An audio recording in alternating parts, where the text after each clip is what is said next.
السلام علیکم ورحمۃ اللہ وبرکاتہ۔ الحمد للہ رب العالمین والصلاة والسلام علی نبینا محمد وعلی آلہ وصحبہ اجمعین، اما بعد۔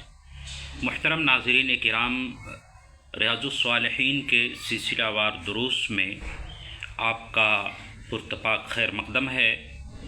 جیسا کہ گزشتہ درس میں نے بتلایا تھا اور یہ باتیں بیان کی گئی تھیں کہ تمام کاموں میں حسن نیت ضروری ہے۔ اس تعلق سے امام نووی رحمہ اللہ قرآن کریم کی چند آیتیں ذکر کرتے ہیں اور اس کے بعد پھر احادیث مبارکہ پیش کرتے ہیں۔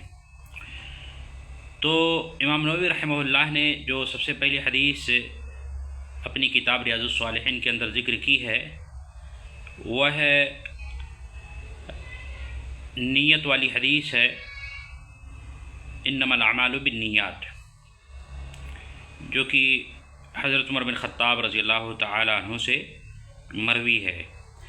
اور جہاں تک میں سمجھتا ہوں کہ تمام محدثین کرام اپنی کتابوں کا آغاز اسی نیت والی حدیث سے کرتے ہیں، جس میں مقصد یہ ہوتا ہے کہ یہ کتاب جو لکھی گئی ہے تو اس میں بھی نیت کا بڑا عمل دخل ہے، یعنی نیک نیتی کے تحت یہ کتاب اگر لکھی گئی ہے تو اس کا صلہ اور بدلہ ضرور اللہ رب العالمین دے گا۔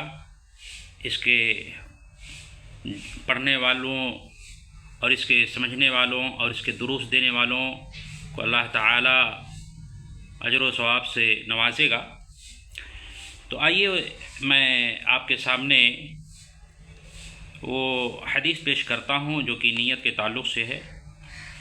ان امیر المؤمنین ابی حفص عمر بن خطاب بن نفیل بن عبد العزى بن ریاح بن عبد الله بن قرۃ بن رزاح بن عدی بن کعب بن لؤی بن غالب القرشی العدوی رضی اللہ عنہ قال سمعت رسول اللہ صلی اللہ علیہ وسلم يقول انما الاعمال بالنیات وإنما لكل امرئ ما نوى فمن كانت هجرته إلى الله ورسوله فهجرته إلى الله ورسوله ومن كانت هجرته لدنيا يصيبها أو امرأة ينكحها فهجرته إلى ما هاجر إليه، متفق عليه۔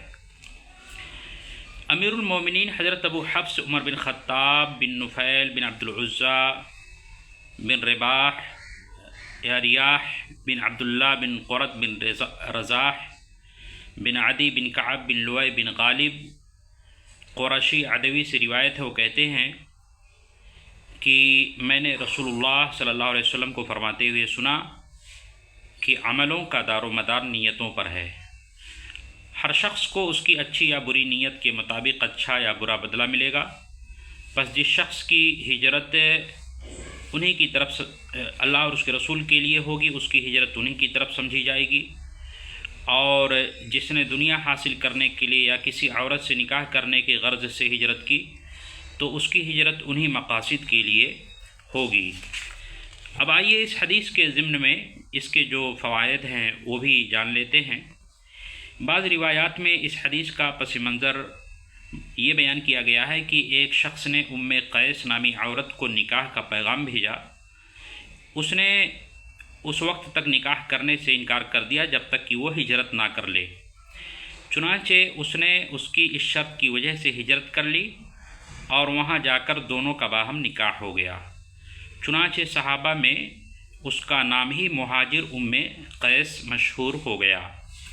اس حدیث کی بنیاد پر علماء کا اتفاق ہے کہ اعمال میں نیت ضروری ہے اور نیت کے مطابق ہی اجر ملے گا، تاہم نیت کا محل دل ہے، یعنی دل میں نیت کرنا ضروری ہے، زبان سے اس کا اظہار ضروری نہیں، بلکہ زبان سے اظہار کرنا بدعت ہے جس کا شریعت میں کوئی ثبوت نہیں۔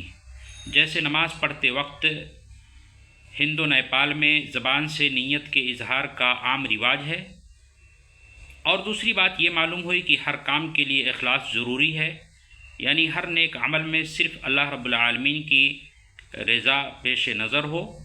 اگر کسی نیک عمل میں اخلاص کے بجائے کسی اور جذبے کی آمیزش ہو جائے گی تو عند اللہ وہ عمل مقبول نہیں ہوگا۔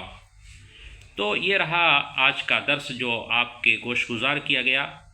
دعا ہے کہ اللہ تعالی ہمیں پورے اخلاص کے ساتھ نماز روزے کرنے کی توفیق عطا فرمائے، اور اللہ تعالی ہماری نیتوں کو درست کرے، ہمارے قلوب و اعمال کی اصلاح کرے، اور جو بھی ہم کام کریں اللہ رب العالمین کی رضا اور اس کی خوشنودی مطلوب ہو۔